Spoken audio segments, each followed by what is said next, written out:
আজকে করে দেখাবো মাগুর মাছ ভোনা, যেটা গোশকেও হার মানিয়ে দিবে। তো চলুন দেখা যাক ভিডিওটা।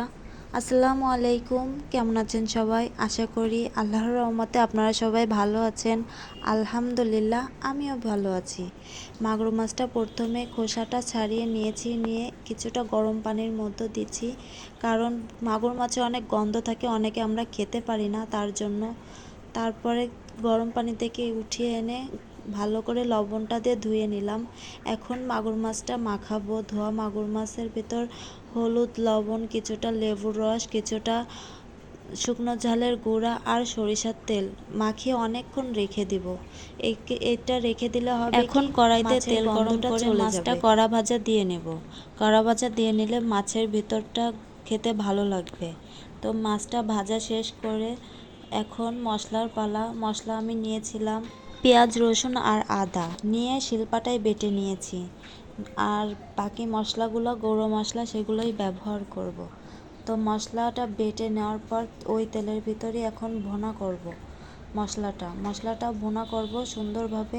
মশলাটা ভুনা করার সময় খেয়াল রাখতে হবে যেন পুড়ে না যায়, এর জন্য পানি দিয়ে আমি এখন শুকনো মশলাগুলো দিব। প্রথম দিয়েছিলাম লবণ, হলুদ, মরিচের গুঁড়া, যে যেটুকু খান স্বাদ মতো সে সেটুকু দিবেন, আর দিয়েছিলাম জিরে গরম মশলার গুঁড়া। আর মাছের পেটে যে তেল হয়েছিল সেটাও ভোনার সময় দিয়ে দিয়েছি। এখন সুন্দর করে আরও একটু ভুনে নেব, যতক্ষণ না তেল মশলার গন্ধ না চলে যায়। পানি দেওয়ার পর পানিটা যখন উতলে যাবে তখন মাছটা সুন্দরভাবে দিয়ে দিব। মাছটা দেওয়ার পর কিছুক্ষণ পরেই আমি একটু ভাজা জিরে গরম মশলা আলাদা করে রেখেছিলাম, সেটাও উপর দিয়ে আবার দিয়ে দেবো। তাহলে হবে কি, মাছের ঘ্রাণটাও সুন্দরভাবে ভিতরে থেকে যাবে। আমার ভিডিওটা যদি আপনাদের কারোর কাছে ভালো লেগে থাকে, প্লিজ সাবস্ক্রাইব করবেন। আপনাদের মূল্যবান মতামতটি কমেন্ট বক্সে জানাবেন। আপনারাও এভাবে রান্না করে খেয়ে দেখতে পারেন, অনেক মজাই লেগেছিল, সবাই প্রশংসা করেছিল। তো ভিডিওটা এই পর্যন্ত। আপনারা ভালো থাকবেন, সুস্থ থাকবেন, আমার জন্য দোয়া করবেন। আসসালামু আলাইকুম, আল্লাহ হাফেজ।